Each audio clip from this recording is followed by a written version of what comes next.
that's a great idea, Ben. I mean, maybe we'll add that. We're going to do that county by county comparison as an upcoming report, probably in July or August, and I think that's a great level of data that we can add in. My prediction is that you'll see a lower unemployment rate and more jobs in those markets, but we'll take a look at that. We were just in Jacksonville, and you see the financial services industry there, the medical industry. People seem to be doing a little bit better there than they're doing in other places that don't have local ethics enforcement and higher standards of how the government operates. That seems to be the case around the world. I mean, companies for a long time have been doing corruption risk assessments. Ernst & Young, the vendor that tells Enterprise Florida that they're getting a good return on investment every year for spending our tax money to create jobs, also a recipient of those tax incentives. But they do corruption risk assessments of countries, businesses. We just saw the one on Florida. They said a C-, so you might demand a recount for that grade. I mean, I think the corruption risk is high, and the actual corruption is definitely leading the nation. We shouldn't stand for it anymore. But we're trying to be constructive. We're trying to lay out a roadmap for our policymakers to see on ethics enforcement how to go from an F to an A grade. That's what our next report's going to do. And, we'll get that data on the economic and job impacts. I think that helps the case. Just a correction on your earlier comments, and then a couple of questions. Running for office, qualified by petition, yeah, every 10 years, it's definitely a no-brainer if somebody wants to run. You only need 1/3 the normally required amount of petitions. And since all the districts are in flux, you might get an advantage. But the deadline was May 7th. It's 30 days before the deadline. The petition deadline. You're right. But you can still run. You just got to put your cash down. Yeah. Thank you for that. That's absolutely right. Then my other question is, just a quick one on email. Does any city or country anywhere have a read-only email account that's live, real time? Alachua County is pretty close. I don't know if it's exactly real time, but it's close. What I like about it is it's searchable and downloadable, which the state Project Sunburst is not. It's read only, and you can't search and download. So you have to spend hours to go through emails to maybe find one thing. My final technology question then would be on we have a group here in St. Pete doing the people's budget, trying to get as much input as possible on our tax dollars in St. Petersburg. And when you look at even when there is budgets online or available, it's it's a lot of times it's difficult to grasp an overview of exactly where the money's going or to interpret it. Is there any? Have you looked at any leading examples from any cities, even foreign countries that had an excellent way or presenting those finances? Well, I think transparencyflorida.gov is a step. The Florida Senate's about to launch a new website that's supposed to really drill down by the next legislative session, so we'll see what that looks like. We're still gathering those best practices. I mean, our next reports will point to some of those. We're going to do that in our Ethics Commission report on June 6th. It points to ethics commissions around the state doing a better job in some areas. But we'll look into that. If you know of some, send them to us. As you all look around and see websites that do it better than your local city or county or better states that do it better than our state, check them out. I'd say the state of Utah probably has one of the best state government websites, utah.gov. It's mobile, it's interactive, it's two-way. And look at myflorida.com, our state government website.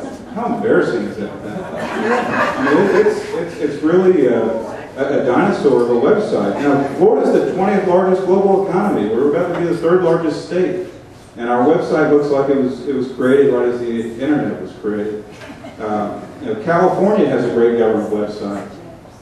We need to get with the times here. We're competing for jobs. myflorida.com is on our license plate. There's the thing that we're probably promoting the most with our tax dollars. The website we're promoting the most, and it's embarrassing. We need to fix that.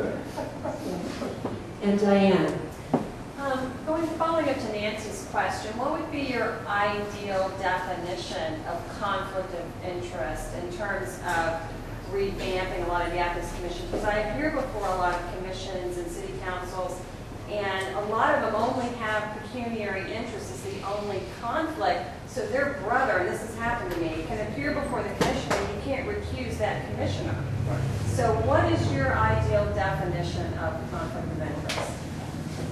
we're working with Senator Dockery and others on that to find that right scope and reach, and we'll come up with that in our upcoming reports. I mean, I think generally, if you are in a public position and you are voting on something where you personally are going to gain financially, or your relatives, I mean, someone pretty close to you is gaining financially, that should be a no. I think that's a conflict of interest. But there are so many ways around it now. You have city officials in some communities that are subcontractors to vendors, because subcontractors don't get counted in some of these conflict of interest laws and the ethics code as written today. There's so many loopholes, and there are a lot of conflicts, a lot of loopholes.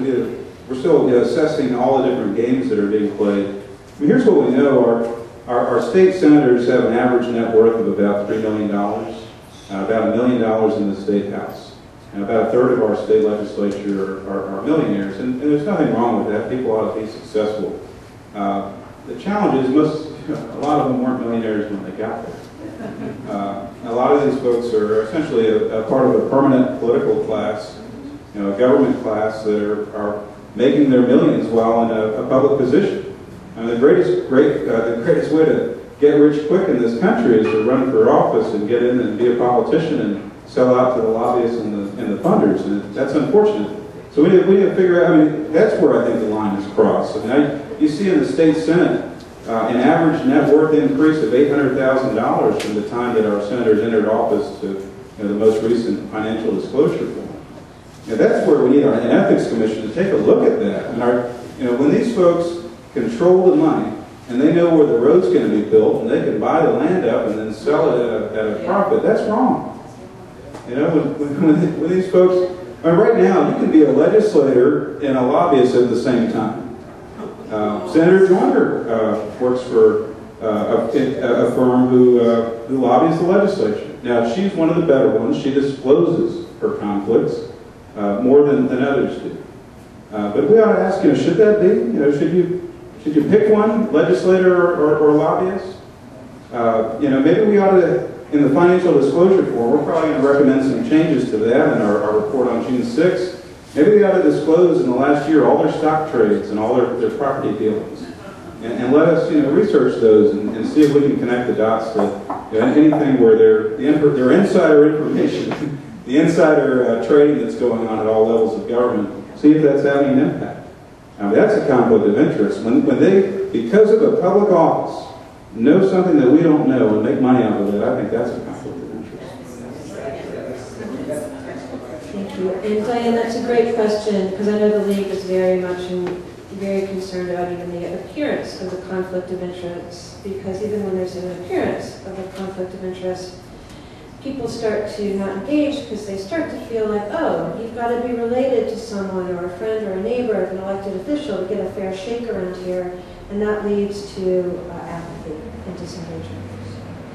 We're about to wrap things up, and I would like everybody to give Dan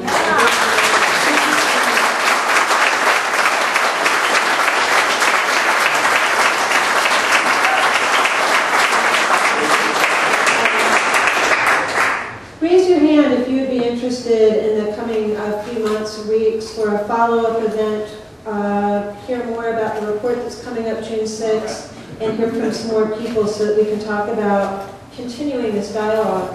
Okay, great. Yeah, just thank you, Darden. Thank you, Studio 620. Thank you, League of Women Voters. And to plug in with this institution here, with the League. The League has offered to share our reports as we put them out. Go to integrityflorida.org to get on our list, or text integrity to 42828. We'll stick around afterwards and happy to answer any more questions. But hope is here. We're going to make Florida the most ethical, open, responsive, and accountable government in the world. We're going to do it. It's happening locally. It's going to bubble up. What we're going to do with this ethical government is we're coming together with the government. Thank you for being with us.